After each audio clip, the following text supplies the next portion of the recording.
சுந்தரி, நான் கணபதிபாளையத்திலிருந்து வரேங்க. நான் மைவி3 மேலே அசோக் ஸ்ரீநிதி என்பது பாட்டாளி மக்கள் கட்சி செயலாளர் அசோக் ஸ்ரீநிதி மேலே நாங்கள் கலெக்டர்கிட்ட மனு கொடுக்க வந்தோம். நாங்கள் மைவி3 ஆட்ஸ் வந்து ஒரு 33 மாதமாக செயல்பட்டு கொண்டு இருக்கிறது. அதில் வந்து 75 லட்சம் மக்கள் உறுப்பினர்கள் அதில் இருக்கிறாங்க. இதை வந்து பிளான் பார்த்தீங்கன்னா 5 ரூபாயிலிருந்து 1800 ரூபா விளம்பரம் பார்த்தா இன்கம் வருங்க. அதில் ஒரு நாளைக்கு பர் டே நான் 1800 ரூபா வாங்குறேன். மாதம் 54,000 எனக்கு கம்பெனி கொடுக்குதுங்க. இந்த மாதிரி 75 லட்சம் மக்கள் உறுப்பினர்கள் இதில் இருக்கிறாங்க.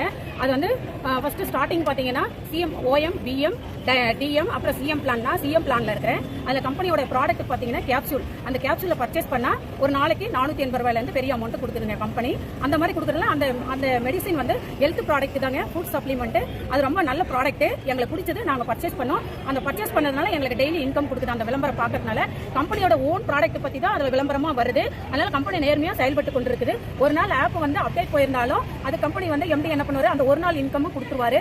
யாருடைய வாழ்வாதாரமும் பாதிக்கக்கூடாதுன்ட்டு அவர் எல்லாருக்கும் அமௌண்ட் கொடுத்துருவாருங்க சார். அந்த மாதிரி தான் ஒரு 33 மாசமா இந்த கம்பெனி செயல்பட்டு இருக்குது. இந்த அசோக் ஸ்ரீநிதின்றவன் கார்பரேட் கம்பெனி மேல பேச்ச கேட்டுக்கிட்டு அவங்கள ஒரு அமௌண்ட் கொடுக்கவே இவர் வந்து மைவி3 மேல கேஸ் போட்டிருக்காருங்க. அதனால அவர் வந்து நீங்க தகுந்த நடவடிக்கை எடுக்கணுங்க சார். ஏன்னா அவர் கம்பெனி நல்ல கம்பெனிங்க, ஆனஸ்டான கம்பெனி. எந்த ஒரு மக்களும் இந்த கம்பெனியால பாதிக்கப்படல. நாங்க யாரும் போய் கம்பெனி மீது கேஸ் கொடுக்கல. இவனே தான் போயிட்டு கேஸ் கொடுத்து இந்த கம்பெனி மூட போறாங்க, நீங்களாம் வந்து கேஸ் கொடுங்க அப்படின்லாம் இவரே வந்து பிளாக்மெயில் பண்றாரு. வீடு வீடா போய் கேட்கறாருங்க. இதனால மக்கள் மன உளைச்சலுக்கு ஆகுறாங்க.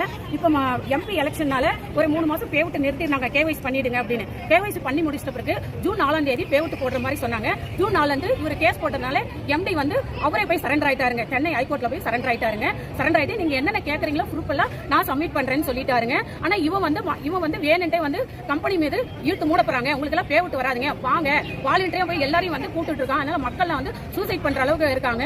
நானும் ஒரு ஆசிரியர் தான், வேலையை ரிசைன் பண்ணிட்டு ஃபுல் அண்ட் ஃபுல் இதுதான் எங்களுக்கு இந்த கம்பெனி தான் வாழ்வாதாரம்ன்ற நிலைக்கு நாங்க தள்ளப்பட்டிருக்கோம். ஏன்னா கம்பெனி ஆனஸ்டான கம்பெனிங்க.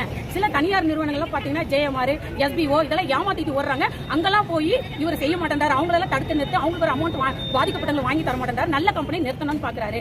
ஏன்னா இவருக்கு 100 கோடி வேணுமா, இவர் தனிப்பட்ட இவர் நல்ல செல்வந்தரா வாழணும் 100 கோடி கேட்கறாருங்க. இவர் எப்படியாவது நீங்க அரெஸ்ட் பண்ணுங்க.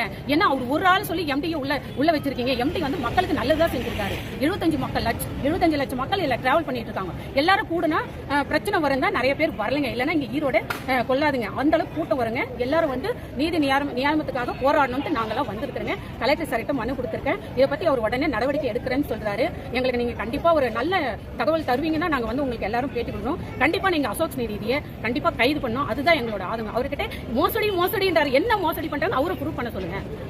நாங்களே வந்து மோசடி பண்ணல நல்ல நிறுவனம் மக்களே சொல்லும் போது அவரை எதுக்குங்க எங்களை வந்து தூண்டுறாரு? மக்களுக்கு சரியான நிறுவனம் கிடையாது, இழுத்து மூடுங்கன்னு அவர் எப்படிங்க சொல்லலாம்? நீங்க கண்டிப்பா அவர் மீது தக்க தண்டனை எடுக்கும் வரை தாழ்மையுடன் கேட்டுக்கோங்க. அவர் பேர் என்னங்க? ஓனர் இல்லைங்க சார், எம்டி பேர் சத்யானந்தம். அவர் பேர் என்னங்க? சத்யானந்தம். சரி, ஓனர் பேர். இப்போ கம்ப்ளைன்ட் யார் மேல கொடுத்தீங்க? நாங்க வந்து அசோக் ஸ்ரீநிதி மேல பாட்டாளி மக்கள் கட்சி செயலாளர். அவர் கோவை என்னவா இருக்காரு? அவர் என்னவா இருக்காரு? இந்த மாதிரி நல்ல கம்பெனி எல்லாம் கெடுக்கிற வேலை தான் அவரோட வேலை. அவர் என்னவா இருக்காரு? அவர் செயலாளரா இருக்காரு. பாட்டாளி செயலாளர் அப்படி சொல்லுங்க. பாமகவுல என்ன செயலாளரா எதுன்னு சொல்லுங்க. அதாவது நீங்க இந்த கம்பெனில என்னவா இருக்கீங்க? நாங்க ஒரு உறுப்பினர். இதுல எல்லாரும் சேர்ந்து உறுப்பினரா. எங்க இருந்து வரீங்க? நாங்க ஈரோடு கணபதிபாளையம். எல்லா டிஸ்ட்ரிக்ட்லயுமே மனு கொடுத்துட்டு இருக்காங்க. இது வரைக்கும் பேமெண்ட் உங்களுக்கு கரெக்டா வருதா? கரெக்டா வந்து சார் மார்ச்ல தான் வரல எங்களுக்கு. ஏன்னா எம்டி உள்ள இருக்கும்போது எப்படி சார் தர முடியும்? இப்போ ஓஎம்பிஎம்க்கு எல்லாம் போட்டுட்டு இருக்காங்க. இப்போ டைமண்டுக்கு சிஎம்க்கு இப்போ போடுறதுக்கு தடங்கள் ஆயிட்டு இருக்கு.